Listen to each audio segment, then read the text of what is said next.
Hello friends, welcome to my channel. This is Vishal Kumar Kumawat and welcome to VK Square. So आज जो video होने वाली है ये हमारा जो टॉपिक चल रहा है जो स्पेशली कह सकते हैं मेवाड़ डायनेस्टी का है। इसका सेकंड नंबर क्लास होगा आज। मतलब जो हमारा राजस्थान हिस्ट्री का जो क्लास होगा वो होगा 20 नंबर और जो मेवाड़ डायनेस्टी है उसका क्लास होगा सेकंड नंबर। ठीक है, तो आज हम क्या क्या पढ़ेंगे। देखो, हमने इसकी प्रीवियस वीडियो में हमने पता किया था कि जो रावल डायनेस्टी है, जो बप्पा रावल से हमने स्टार्ट किया था, वो एंड कहाँ पर होगी थी, राणा रतन सिंह के टाइम पे। और उनके बाद में जो महाराणा हमीर आए थे, ठीक है, तो उनके टाइम से क्या स्टार्ट हुई, सिसोदिया वाली, जो कि हम राणा क्लैन बोलते हैं। ठीक है, तो ये चीज़ वहाँ से स्टार्ट हो गई थी। और प्रीवियस वीडियो के अंदर हमने कहाँ तक पढ़ा था, हमने राणा कुंभा के बाद में जो उनके बेटे थे वहाँ तक हमने यहाँ पर इसको पढ़ लिया था। अब जो आज जो हम पढ़ेंगे, आज हम पढ़ेंगे इनके बाद में सक्सेसर आए थे जो बहुत इंपॉर्टेंट हैं, जिनके नाम आप प्रीवियसली मैंने जितने भी डायनेस्टीज़ बताई सबके अंदर हम पढ़ते हैं कि सर खानवा का युद्ध, खानवा का बैटल, खानवा बैटल। तो वो जो खानवा का बैटल हुआ था उसके अंदर जो मेन लीड में जो लड़ाई करने के लिए राजा थे उनका नाम क्या था, महाराणा सांगा। तो सांगा के बारे में हम फिर स्टार्ट करेंगे। ठीक है, क्योंकि जो नेक्स्ट हमारे पास रूलर वही आएंगे। ठीक है, अब देखो ये चीज़ है कि अगर आपको मेरा कंटेंट अच्छा लगता है तो please like, share and subscribe. और अगर आप नए हो तो सब्सक्राइब कर लो, और पुराने हो तो भाई लाइक कर दो। और लाइक तो वैसे भी कर दो क्योंकि उससे आपको पता चल जाएगा कि मतलब उससे मुझे भी मोटिवेशन मिलेगा कि मैं और वीडियोस अपलोड कर पाऊँ। ठीक है, अब देखो कमेंट करो कि जो हिस्ट्री का जो रेगुलर वीडियोस बना रहा हूँ, साथ में अगर आर्ट एंड कल्चर की जो वीडियोस अभी थोड़ी रुक गई है तो वो भी रेगुलर बनाऊँ कि नहीं बनाऊँ, वो भी आप एक बार मुझे कमेंट में लिख के बताओ, ताकि मुझे लगे कि हाँ जो लोग देख रहे हैं वो एक्चुअल में एक्टिव है कि नहीं। तो मुझे एक्चुअल में कमेंट करके बताओ। ऐसे ही एक बार सब क्या कमेंट कर लो, yes yes yes, okay okay, ताकि मुझे ध्यान पड़ेगा कि रियल स्टूडेंट कितने हैं। और वो वैसे देख सकते हैं ना कि सिर्फ ऊपर ऊपर से वीडियोज़ देखते हैं, वो अलग है। और हाँ, एक और चीज़ है कि जैसे यूट्यूब हम देखते हैं ना, तो हमको ध्यान पड़ता है कि जो वीडियो जो पूरे जो टाइम चलता है, जैसे मान लेते हैं 30 मिनट्स का टाइम है, ठीक है, तो मैं बताया 90% जो लोग होते हैं ना वो यहाँ तक, कहाँ तक, 3 से 4 मिनट देखते हैं, उसके बाद में पूरा ज़ीरो हो जाता है ग्राफ। मतलब स्टार्टिंग के लोग 5 मिनट देखेंगे फिर वीडियो को छोड़ देंगे। देखो ऐसा है, ऐसे पढ़ाई नहीं होती। अगर आपने पूरी चीज़ नहीं पढ़ी है तो आपको वो आगे में दिक्कत करेगी, कभी भी आप कहीं से पढ़ोगे। इसलिए वो चीज़ या तो पूरी करो, ठीक है, या अगर आपको लगे कि सर ज़्यादा टाइम लग रहा है तो उसको 2x पे देख लो, सिंपल सा चीज़ है, बट वो चीज़ कंप्लीट करो। ठीक है ना, तो मैं आपसे ये कहना चाहता हूँ कि मुझे दिखता है यहाँ पर, क्योंकि यूट्यूब में सब दिखता है कि कितना रिटेंशन है। तो मेरी ऑलमोस्ट वीडियो में 4 से 5 मिनट का रिटेंशन है। 4 से 5 मिनट के बाद में क्या मतलब, आप पूरी वीडियोस कंप्लीट देखो। ठीक है, ये हमारा जो क्लास है 20 नंबर क्लास है, और डायनेस्टी मतलब जो मेवाड़ डायनेस्टी की क्या है, सेकंड नंबर क्लास है। इसके बाद में एक और वीडियो आएगी, उसके अंदर मेवाड़ डायनेस्टी कंप्लीट करेंगे। तो टोटल 3 वीडियो में हम कंप्लीट करेंगे। इन सब की PDF, इन सब की जो नोटिफिकेशन है मेरे टेलीग्राम ग्रुप चैनल है VK Square RJ, वहाँ पर आ जाएगा। देखो यहाँ पर पहले इसलिए टाइम लग गया थोड़ा सा, क्योंकि मुझे आपको एक्सप्लेन करना था और ये चीज़ बोलनी थी। ठीक है ना, तो एक तो ये हो गया चीज़। और दूसरी बात, कोई भी एग्ज़ाम राजस्थान से रिलेटेड जहाँ पर राजस्थान हिस्ट्री पूछी जाती है, जहाँ राजस्थान की डायनेस्टीज़ के बारे में पूछा जाता है, उन सब के लिए वीडियो बहुत हेल्पफुल रहेगा। भले वो RS हो, वीडियो हो, पटवारी टीचर्स के जितने भी एग्ज़ाम, लाइब्रेरी के एग्ज़ाम, असिस्टेंट प्रोफेसर के एग्ज़ाम, JEN है, PSI है, CET है, जो भी कोई भी राजस्थान के एग्ज़ाम्स जहाँ पर राजस्थान हिस्ट्री पूछी जाती है। ठीक है, अब इतना मैंने जो ब्रीफ इंट्रोडक्शन कर दिया, इंट्रोडक्शन के साथ में आपको ये चीज़ बताई कि वीडियो पूरी देखना। ठीक है, तो फटाफट वीडियो को स्टार्ट करते हैं। अब वही है कि हम बता सकते हैं कि मैंने बताया था कि स्टार्टिंग अगर मैं मैप से करता हूँ तो मैप में हम कौन से रीजन की बात करें, तो स्टार्टिंग में जब बताया था बप्पा रावल के टाइम पे, तो स्टार्टिंग छोटी छोटी सी हुई थी। जैसे मान लो यहाँ से स्टार्ट हुई थी, फिर ये बड़ा था, फिर ये बड़ा था, ऐसे हुआ था।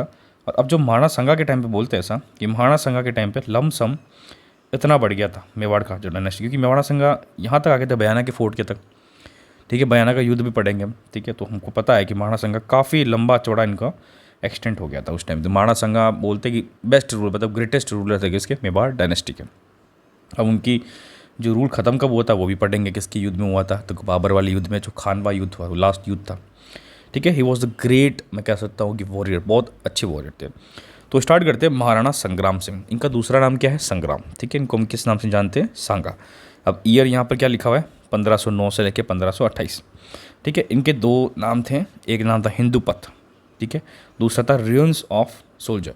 मतलब रुइंस ऑफ सोल्जर इसलिए बोलते थे कि इन्होंने इतने युद्ध लड़े, इनकी एक आँख नहीं थी, इनका एक हाथ नहीं था, और पूरे शरीर पे घाव के निशान थे। इन्होंने बहुत युद्ध लड़े थे, इसलिए इसको क्या बोलते हैं, रुइंस ऑफ सोल्जर। रुइंस क्या होता है, खंडर, मतलब एक सिपाही, मतलब एक सिपाही का खंडर, ऐसा मतलब बोला जाता था। ठीक है, अब इनकी खासियत ऐसी पहली बात है कि ये इनके फादर कौन थे, राइमल। इनकी मम्मी का नाम था श्रृंगार देवी, इनके नाम से संग्राम नाम करके बोला है। और इनकी जन्म कब हुआ था, 1482 के अंदर।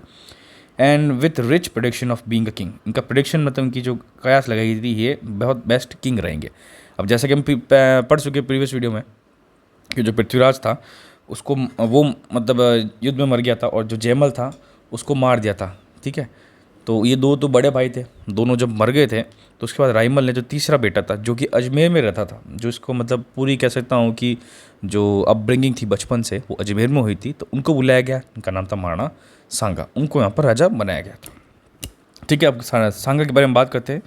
The Sanga was protected in groom by Karamchand Pawar, जो कि तारागढ़ फोर्ट अजमेर के अंदर है, ठीक है, इन isolated place till he was declared Mewar king.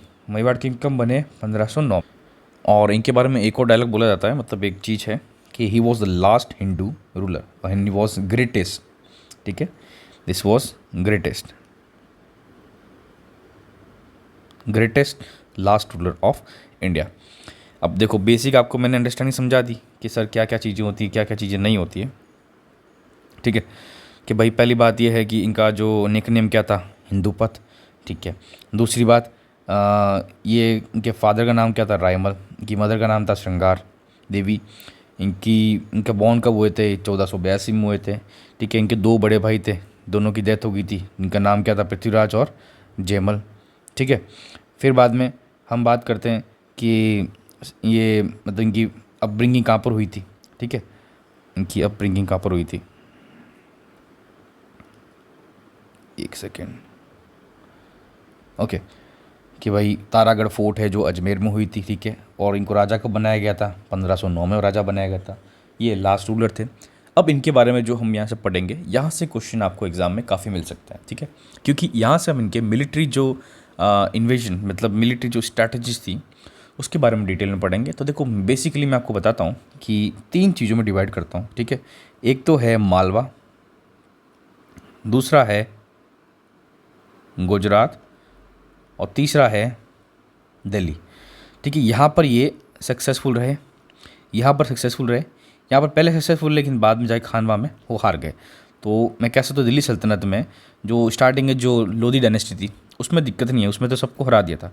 लेकिन जब बाबर आया था तो उसके अंदर जो खानवा वाला युद्ध हुआ था उसके बाद में इनका कह सकता हूँ कि यहाँ पर वो जब हार गए थे, लेकिन वो शहीद नहीं हुए थे, वो घायल हो गए थे, ठीक है ना।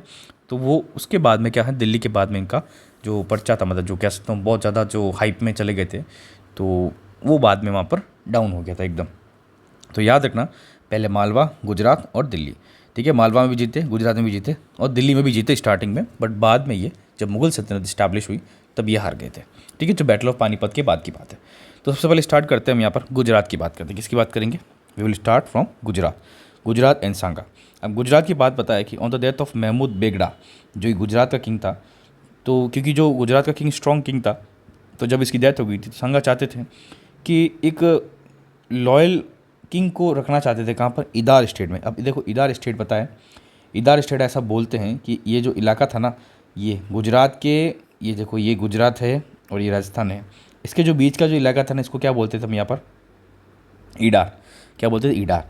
तो देखो जब सांगा चाहता था कि जो ईडार में ना एक अच्छा राजा मैं यहाँ पर इस्टेब्लिश करूँ, जो लॉयल, क्या करूँ, लॉयल राजा, ताकि उससे क्या होगा कि मुझे जो गुजरात का जो एग्रेशन है उसको कंट्रोल करने में, उसको हैंडल करने में हेल्प मिलेगी। तो ये चीज़ इन्होंने सोचा था, ठीक है।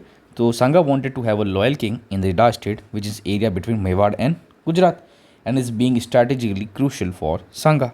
सो सांगा ने क्या किया, अपने जो पिता है, इनका नाम है रायमल, उनकी मदद करी to get a Idar state throne which was being opposed by Raimal's elder brother Barmal, ठीक है। जो राइमल का जो बड़ा भाई था बारमल, वो अपोज करता था, लेकिन जो सांगा थे इन्होंने मदद करी किसकी, राइमल की, ताकि ईदार का जो स्टेट है उसकी थ्रोन मतलब जो गद्दी है वो अपने तरफ ले ले।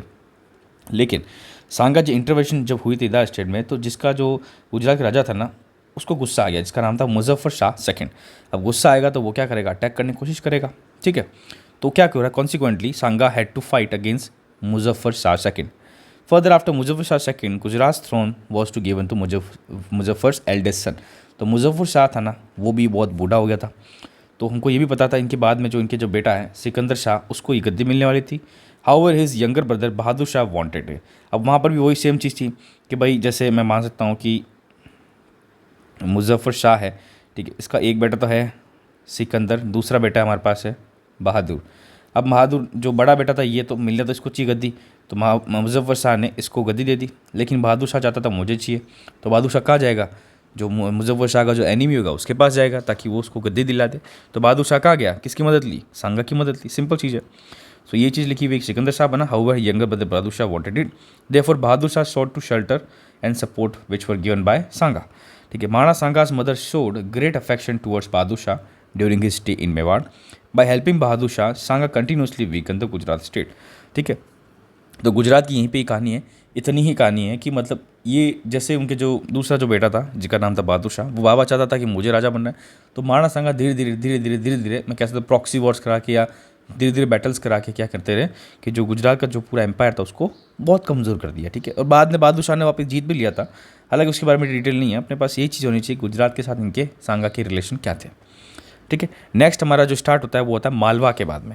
अब मालवा वाला इलाका कौन सा है, ठीक है, तो मालवा जब बात करते हैं तो हम यहाँ पर कोटा वाला इलाका बात करते हैं, मतलब ये जो इलाका है ये पूरा मालवा वाला इलाका था। ठीक है, ग्वालियर तक जाता है, ये हमारे पास साउथ गुजरात वाला इलाका और ये हमारे पास दिल्ली वाला इलाका। ठीक है ना, तो ये वाली चीज़ें हैं। तो यहाँ पर क्या बात होती है कि सांगा वन गागरौन फोर्ट। ठीक है, गागरौन फोर्ट कहाँ पर है, देखो झालावाड़ के अंदर। ठीक है, नाउ 1518 के अंदर इन्होंने गागरौन फोर्ट जीता। किससे जीता था, मालवा का जो राजा महमूद। ठीक है, ने handed over this to loyal king Chanderi Shri Modini Roy. ठीक है, तो ये चीज़ याद रखना, जो सांगा थे उन्होंने गागरौन फोर्ट जीता था 1518 के अंदर, तो वहाँ का जो राजा था मालवा का उसके अंडर में था, जिसका नाम था महमूद। ठीक है, और उसने मतलब जो सांगा थे उन्होंने जो ये पूरा जो किला था किसको दे दिया था, चंदेरी श्री मोदिनी रॉय को। ठीक है, since Gagron fort was strategically very important for the kingdom of Malwa, Mahmud attacked Gagron in 1519 and recaptured it. अब मुझे पता है कि बहुत इंपॉर्टेंट है स्ट्रैटेजिकली, तो वापस क्या किया महमूद ने, अटैक कर दिया, क्योंकि वहाँ पर सांगा थे नहीं। ठीक है, अटैक करके वापस रिकैप्चर कर दिया। तब महाराणा सांगा को पता चला, तो Sanga stood by Modini Roy and reached Gagron and back fight against Mahmud in 1519. And Mahmud was badly defeated, but he was treated kindly and his Malwa was returned to him by Sanga. मतलब जब सांगा को ध्यान पड़ा कि वापस इन्होंने रिकैप्चर कर दिया, तो मारवा वापस मतलब सांगा वापस आए और मोदिनी रॉय के साथ में वापस गैगरौन को जीता और बहुत बुरी तरीके से रहा किसको, महमूद को। लेकिन अब कह सकते हैं ना कि राजा का वो कह सकते हैं कि आदर्श होता है कि मतलब हाँ कि अगर अगला माफ़ी मांग ले तो उसको पूरा छोड़ देते थे, राजपूत के अंदर यही होता था। तो ये किया कि ही ट्रीट काइंडली एंड हिज, तो देखो राजा तो हार गया था, तो राजा का जो मालवा जो इलाका है वो भी अगर चाहते तो राणा सांगा अपने अंडर ले लेते, लेकिन राणा सांगा ने क्या बोला, उसको छोड़ दिया और बहुत काइंडली ट्रीट किया, और बाद में मालवा भी उसको वापस रिटर्न कर लिया। तो उससे क्या हुआ कि दो चीज़ें हुई, देखो एक तो हुआ कि राणा सांगा का जो डंका था पूरे राजस्थान में बच गया। The victory shot Rana Sanga into fame as Gagron vote was not in self protection of Ganga but for extension of Mewar empire, तो मेवाड़ एम्पायर का एक्सटेंशन हो गया। और दूसरी बात क्या दिखी, हिज काइंड हार्टेडनेस, क्यों, क्योंकि उन्होंने क्या किया था, जो महमूद था उसको फ्री कर दिया था, छोड़ दिया था। ठीक है, महारानी था। अब जो नेक्स्ट हमारे पास जो राइवल स्टार्ट होता है वो बहुत मेन स्टार्ट होता है, बिकॉज यहाँ पर क्या होता है, यहाँ से हम कह सकते हैं हिस्ट्री का मेन पहलू स्टार्ट होता है। कैसे कि हम बात कर रहे हैं दिल्ली सल्तनत और सांगा के बारे में। ठीक है, अब दिल्ली सल्तनत पे बात करते हैं, उस टाइम कौन थे इनके टाइम पे, इनके टाइम पे लोधी डायनेस्टी थी। कौन सी थी डायनेस्टी, लोधी डायनेस्टी थी। और लोधी डायनेस्टी के बाद हमको पता है कौन सा आए थे, मुगल्स आए थे। ठीक है, ये भी पता हमको होना चाहिए, क्योंकि देखो थोड़ी बहुत आपको मेडावल याद रहेगी तो आप इसको रिलेट कर पाओगे इंडिया की। तो सबसे पहला जो युद्ध हुआ था उसमें देखो पहले कॉन्सेप्ट ऐसा है कि during Sikandar Lodhi's sultanship of Delhi, Sanga won many areas close to Delhi and merge them with Mewar. तो जब सिकंदर लोधी जब सुल्तान था तो उस टाइम में महाराणा सांगा ने काफ़ी सारे जो एरिया जो दिल्ली के आसपास वाले थे या दिल्ली के अंडर में थे वो सब जीत के मेवाड़ के अंदर ले लिए, जिसकी वजह से क्या हुआ, लोधी को गुस्सा आने लग गया। ठीक है, लेकिन वो क्या था, थोड़ा सा एज्ड हो गया था, बूढ़ा था, तो इतना मजबूत नहीं था, तो वो ही वॉज हेल्पलेस। ठीक है, अब इसके जब इसकी डेथ हुई तो इसके बाद में जो सक्सेसर आया था 1517 में, उसका नाम था इब्राहिम लोधी। तो वो जब नया बना था वो यंग था, उसका गुस्सा आया था कि मेरी सब टेरिटरीज कैप्चर कर चुके हैं Sanga. So he wanted to have the lost territories back by defeating Sanga. तो क्या हुआ था, कॉन्सिक्वेंटली एक बैटल हुआ था, इस बैटल का नाम है खाटोली।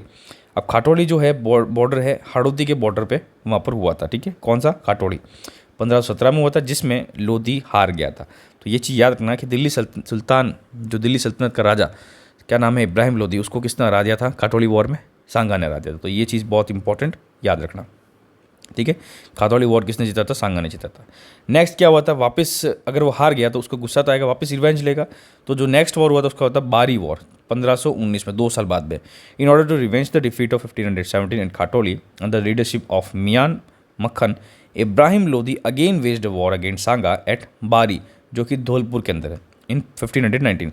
और इसमें भी क्या हुआ कि same result, Lodi again lost badly, ठीक है। तो वापस लोदी जो था इब्राहिम लोदी फिर से आ गया। तो जब लोदी डायनेस्टी की बात करते हैं तो दो हमारे पास बेसिक आपको याद रखना, 2 युद्ध हुए थे। तो खाटोली वाला युद्ध हुआ था, दूसरा हमारे पास कौन सा था? बारी का। पहला युद्ध इब्राहिम लोदी हार गया था, दूसरा युद्ध भी इब्राहिम लोदी हार गया था। किससे? महाराणा सांगा से। तो इब्राहिम लोदी लोदी डायनेस्टी का पूछे मेवाड़ से रिलेटेड, तो आप क्या करो, महाराणा सांगा ने दोनों लोदी डायनेस्टी के जो राजा थे, मतलब एक ही राजा था इब्राहिम लोदी, उनको हरा दिया था। अब यहाँ पर इंपॉर्टेंट इसलिए होता है कि अब लोदी डायनेस्टी देखो पता है कि 2 बार हार गया, कौन? इब्राहिम लोदी। तो सबको सिंपल पता चल रहा था कि Ibrahim Lodi was the last ruler of Lodi dynasty, क्योंकि सबसे ज़्यादा कमज़ोर था। तो अगर ये कमज़ोर था तो इस पर कोई दूसरा अटैक कर देगा। तो इसके बाद में अटैक कौन हुआ? मुगल्स आ गए। कौन आए? मुगल्स। अब मुगल्स का जो युद्ध हुआ था वो हुआ था फर्स्ट पानीपत युद्ध। कब हुआ था? 1526 के अंदर। अब क्योंकि इब्राहिम लोदी कमज़ोर था तो वो वहाँ पर हार गया। So on 20 April 1526 Babur defeated Ibrahim Lodi and led the foundation of Mughal empire in India with Delhi as it capital. तो अब यहाँ से कौन सा स्टार्ट हो रहा है अपने पास? सल्तनत, मुगल सल्तनत स्टार्ट हो। कौन सी स्टार्ट हो रही है? मुगल सल्तनत स्टार्ट हो रही है। तो यहाँ से याद रखना कि मुगल सल्तनत कहाँ से स्टार्ट हो रही है? बाबर से स्टार्ट हो रही है। जो लास्ट रूलर था लोदी डायनेस्टी का क्या था? इब्राहिम लोदी। नाउ अब इब्राहिम लोदी जब हार गया था तो जब बाबर आया था मुगल डायनेस्टी का, जो मैं कह सकता हूँ फाउंडेशन करने वाला फाउंडर, तो उसके बारे में थोड़ा डिटेल पढ़ लेते हैं, क्योंकि हम उसका क्या एक तरह से बैकग्राउंड पता होना चाहिए हमको। सो वो देखो, पहले किसका बेटा था, उसके पापा का नाम पता, पिताजी का नाम क्या था? उमर शेख मिर्ज़ा था, ठीक है। जो कि he was generation of Timur king, हम जान से बहुत क्रूर राजा था, उसके जनरेशन का ही था। क्या नाम था इसका? उमेर शेख मिर्ज़ा। और इनकी जो मदर थी वो कौन सी फैमिली के लीनियज से बिलोंग करती थी? वॉरियर चंगेज़ खान। तो आप कह सकते हो कि तैमूर, और यहाँ पर है चंगेज़। तो इनसे और इनसे मिल के मैं कह सकता हूँ इनकी लीनियलिटी से आया था, इनकी डायनेस्टी से आया था। तो मैं कह सकता हूँ कि बहुत ही गजबी इनका बैकग्राउंड था, क्योंकि तैमूर बहुत बड़ा क्रूर राजा था, बहुत बड़ा योद्धा था। और चंगेज़ खान तो सब पूरी दुनिया ही जानती है, बहुत भयंकर राजा था। तो उन दोनों के परिवार से आता था, ठीक है। तो ये बाबर का बैकग्राउंड था, ठीक है। अब बाबर की खासियत क्या थी कि बाबर वॉज एक्सपांशनिस्ट, मतलब इसको फटाफट जितना भी एरिया अपने अंडर लेना था। क्यों? He wanted the whole nation under his jaws, अपने पंजों में।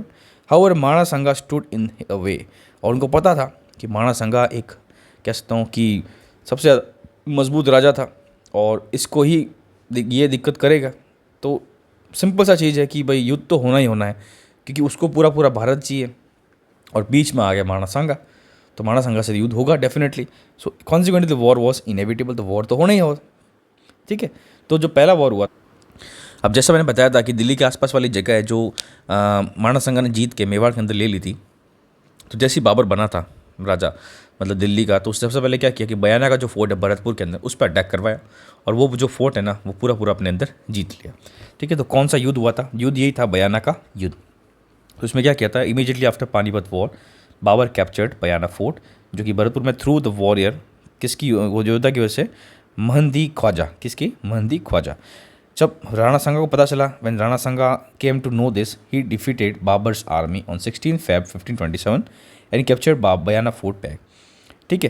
क्योंकि अभी तक तो देखो सीधा सीधा दुश्मनी नहीं थी दोनों के बीच में, किसके? बाबर के बीच में और सांगा के बीच में। लेकिन बाबर ने स्टार्टिंग में आते ही पानीपत युद्ध के बाद में बयाना फोर्ट अटैक कर दिया, कब्जा कर लिया। तो महाराणा सांगा को पता चला, तो महाराणा सांगा ने क्या किया, वहाँ की जो बाबर की जो आर्मी थी उस पर अटैक कर दिया और उस पर कब्जा, मतलब हरा दिया, और 1527 के अंदर वो जीत के बयाना फोर्ट वापस ले लिया। अब पता है कि यहाँ से अब ध्यान पड़ गया कि हाँ तो युद्ध होने वाला है, किसका? बाबर का और महाराणा सांगा का। तो महाराणा सांगा को पता चल गया कि युद्ध बहुत बड़ा होगा, तो उन्होंने क्या किया, सारे राजपूत जो भी किंग्स थे, किसकी? पूरे राजस्थान राजपूताना के, तो वो सारे इकट्ठा करके मीटिंग करवाई, उन सबको बोला कि हम सब साथ में युद्ध करेंगे, ठीक है। और उस युद्ध का नाम क्या है? खानवा का युद्ध। तो इसीलिए खानवा का युद्ध बहुत इंपॉर्टेंट, बिकॉज में पूरी राजपूताना यूनिटी दिखी गई थी, ठीक है। Now Babar could not digest Bayana's defeat at the hands of Sanga and decided to giving him a teaching to him. ठीक है। From Bayana Sanga shifted to Bhusawar and mustered support from almost all Rajput states, मतलब सारे राजपूत राजाओं से सपोर्ट की, मतलब सपोर्ट मांगा। और ही द वॉर कहाँ पर हुआ था? तो खानवा में हुआ था, जो रूपावास तहसील है भरतपुर, वहाँ पर हुआ था। कब हुआ था? 17 मार्च 1527। तो ये चीज़ आपको एग्जैक्ट डेट याद रखनी है, ठीक है ना। ठीक है, between home Babur and Sanga. अब वॉर में क्या हुआ था? During the war Maharana Sanga have been wounded, ठीक है। अब देखो इनको क्या हुआ था, एक्चुअली में एक तीर लग गया था किनको? महाराणा सांगा को। उसकी वजह से क्या ये पूरे घायल हो गए थे। तो यहाँ पर जो युद्ध कर रहे थे उसमें एक नाम था जाला अज्जा। उन्होंने इनको बोला था कि आप यहाँ से चले जाओ और पूरी जो आर्मी है उसकी लीड मैं लूँगा, ठीक है। तो जब इनके एनिमीज़ की एरो से करे तो जाला अज्जा ने जो पूरी राजपूत आर्मी वो लीड करी बैटलफील्ड में, जहाँ पर Rajput army was defeated completely. जहाँ पर देखो, अब सिंपल सी चीज़ है, अगर मेन राजा मतलब जो किंग होता है, अगर वो वाउंड हो जाए, मतलब उसको कुछ लग जाए, तो कह सकते हैं कि इतना नहीं लेकिन थोड़ा बहुत भी, मतलब मैं कह सकता हूँ 40% भी बोल रहे हैं कि जो कॉन्फिडेंस, जो मनोबल होता है किसका, सेना का, वो नीचे गिरता है। अगर देखो युद्ध होता है ना, युद्ध में मनोबल से ही काम चलता है, ठीक है, क्योंकि ताकत हर एक में होती है, मैक्सिमम लोगों में। हर योद्धा बनाए तो ताकत होगी उसमें डेफिनेटली।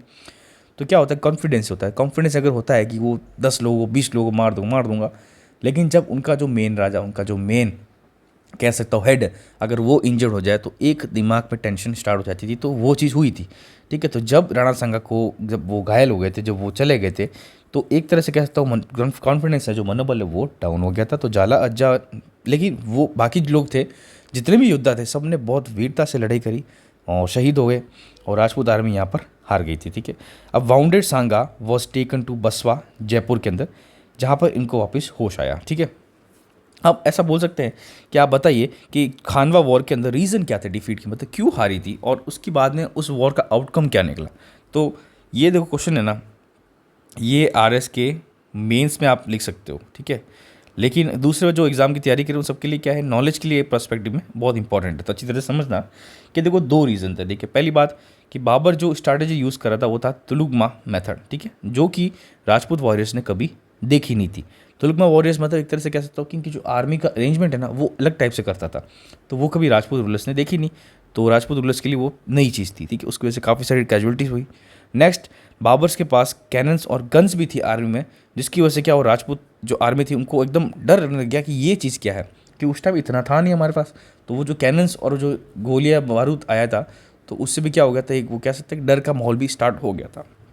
तो 2 इंपॉर्टेंट पॉइंट्स थे जिसकी वजह से रीज़न ये डिफीट का था। अब इसके बाद में हुआ क्या, वॉर के बाद में, that Babur became the undisputed stable king of India. क्योंकि मुझे पता है कि पूरे इंडिया के मतलब राजपाट के अंदर सबसे जो बड़ा, जो मतलब बड़ा तो नहीं कह सकता, मतलब मेन जो राजा था उस टाइम जो टक्कर वाला था वो था महाराणा सांगा। तो जब महाराणा सांगा को हरा दिया और उसके साथ में राजपूताना लमसम सारी डिफीट हो गई थी, तो इसका मतलब क्या हो गया कि he was became the undisputed stable king of India. Next क्या, Mughals rule the nation for 2 century, मतलब 200 साल तक इन्होंने राज किया इसके बाद में। फिर बाद में इनकी जो यूनिटी थी किसी राजपूत किंग्स की, वो पूरी पूरी ध्वस्त हो गई, क्योंकि सब एक साथ मिले थे लेकिन सब पूरा टूट गया था मामला। Next, glory of both Mewar and Rajput died down. तो जो गर्व, जो ग्लोरी थी, वो मतलब कम हो गई एकदम, क्योंकि सब हार गए थे, ठीक है। नेक्स्ट, इनके बारे में और कुछ डिटेल बात करते हैं। Under Sanga's strategy Mewar boundary went to extending far and wide. तो मुझे पता है, पहले आपको बताया था कि मेवाड़ की जो बाउंड्री बहुत बड़ी चली गई थी, जैसे नॉर्थ में बीना तक, साउथ में मालवा तक, और ईस्ट में सिंधु नदी तक, और जो वेस्ट में वो है शिलमाला रेंज जो अरावली की, वहाँ तक। मतलब कि मेवाड़ जो महाराणा सांगा के टाइम पे पीक ग्लोरी पे था, मतलब सबसे हाईएस्ट मतलब स्थिति पे था, ठीक है। And he was the last greatest Hindu ruler of Rajasthan या राजपूताना या इंडिया। अब इनके बाद में जब इनके लास्ट में जो क्या हुआ था, he was poisoned at Kalpi MP on 30 January 1528 by his Rajput peers. Because हमको पता है कि महाराणा सांगा युद्ध के लिए बहुत एक्टिव थे, वो युद्ध करना ही चाहते थे। तो इनके राजपूत जो साथ में कलीग्स थे, जो पियर्स थे, इनको पता है कि अब ये होश में आएंगे, और जब ये ताकत इनको वापस आ जाएगी तो ये फिर से युद्ध करेंगे। तो राजपूत राजा जो दूसरे थे वो चाहते थे कि हमको सेकंड खानवा नहीं चाहिए। क्या चाहिए? सेकंड खानवा नहीं चाहिए। तो ये क्या था कि they did not want the second war against Babar which Sanga wanted to wage for giving teaching to Babar. So इनको जहर दे के वहीं पे शांत कर दिया गया। कहाँ पर? कल्पी MP के अंदर। और at Kalpi Sanga took his last breath through his was cremated at Mandalgarh where his tomb exist. आज यहाँ मिलेगी। और एक और चीज़ है कि पूछ सकते हैं कि महमूद जो लोधी है और हसन खां मेवाती, इनको शरण किसने दी थी? महाराणा सांगा ने दी थी। तो ये हो गया हमारे पास क्या, महाराणा सांगा का जो हिस्ट्री है, जो क्या सकते ग्लोरिफिकेशन है, बहुत बड़ी चीज़ है, वो चीज़ हमने यहाँ पर कंप्लीट कर दी। नेक्स्ट जो राजा है उनका नाम है राणा रतन सिंह सेकंड, क्योंकि पहले रतन सिंह तो वो थे रावल डायनेस्टी के, अभी राणा रतन सिंह सेकंड आए। इनका टाइम था 1528 से लेकर 1530 के अंदर। आफ्टर डेथ ऑफ महाराणा सांगा, राणा रतन सिंह जो कि दबाई प्रिंसेस किसकी, जोधपुर की थी और राणा सांगा की थी, उनसे जो हुए थे, क्या नाम था, राणा रतन सिंह वो थे, ठीक है, वो बने राजा। अब देखो इनकी खासियत ऐसे, मैंने आपको जब बूंदी का या कोटा का जब आपको मैंने हिस्ट्री बताई थी, बूंदी की बताई थी, तो बूंदी में एक राजा था जिसका नाम था सूरजनमाल या सूरजमल, क्या नाम था, सूरजमल हाडा। वो और एक और राजा था मेवाड़ का, वो दोनों गए थे शिकार पे, फिर बीच में पता नहीं क्या ही दिक्कत हुई थी, लड़ाई हो गई थी, फिर लड़ने लग गए थे और दोनों को एक दूसरे को मार के, दोनों एक दूसरे मतलब दोनों ही एक दूसरे मतलब मर गए थे। तो वो वाली स्टोरी मैंने आपको बताई थी, तो वही स्टोरी यहाँ पर थी, ठीक है। तो ruler of Bundi Surajmal Hada invited him to Bundi during the Aheria festival. कौन सा फेस्टिवल था? अहेरिया, जिसमें Rana Ratan Singh died with a fight of Surajmal, जो सूरजमल खुद भी मर गया था। एंशियंट डिस्प्यूट था क्या, और कहाँ पर? एक शिकार पे गए थे वहाँ पर। तो राणा रतन सिंह राजा बने थे, लेकिन वो शिकार के दोनों आपस में लड़के मर गए थे, ठीक है। तो नेक्स्ट कौन आएगा? तो next Rana Ratan Singh second died without heir. अब इनके बाद कोई इनका नेक्स्ट सक्सेसर कोई था नहीं, ठीक है। तो लेटर विक्रमादित्य वो क्या बने? राजा बने, क्यों? और जो कर्णावती है वो बनी गार्डियन, ठीक है, ठीक है। तो जो विक्रमादित्य वो बने थे राजा, और जो कर्णावती थी वो बनी थी क्या? Guardian. Under his rule Bahadur Shah of Gujarat attack Chittor. अब इनके रूल के टाइम बहादुर शाह जो गुजरात का था, उसने अटैक किया था चित्तौड़ पे। बहादुर शाह गुजरात का वही स्टार्टिंग में जो सांगा के टाइम से मदद ले रहा था, उसने अटैक किया था चित्तौड़ पे। कब? 1533 पे। अब जैसे अटैक करना आया था, तो जो कर्णावती थी, ठीक है, जो राजमाता बोलते हैं, उन्होंने क्या किया, हुमायूं था, तो सेंटर में दिल्ली में कौन राजा था? हुमायूं।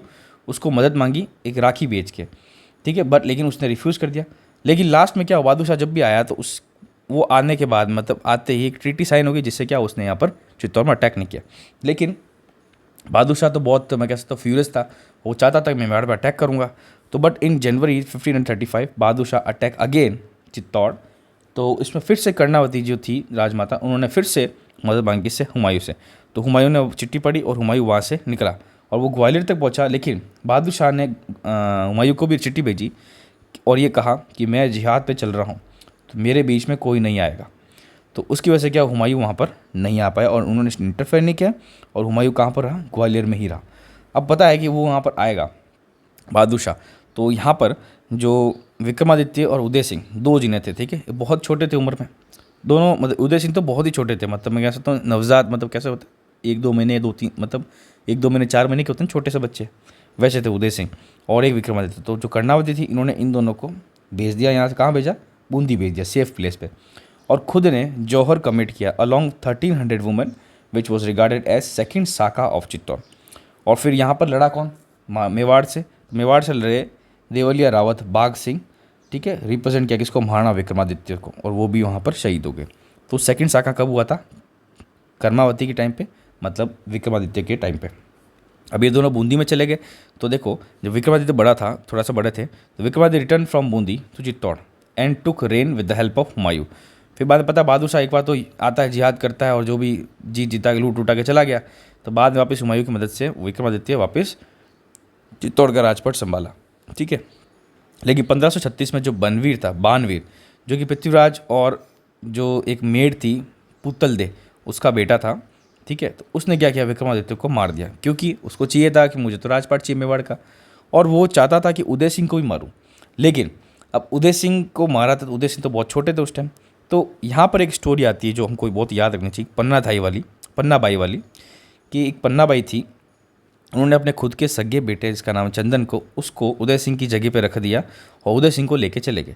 तो वो जो बानवीर आया था पृथ्वीराज को मार विक्रमादित्य को मार के, उसने सोचा कि ये उदय सिंह है, तो उसने उदय सिंह को मार दिया। हालांकि उसको मारा किसको? चंदन को मारा। तो ऐसा बोल सकते हैं कि पन्ना भाई ने अपने खुद के बेटे की बलिदान दिया, किसको बचाने के लिए?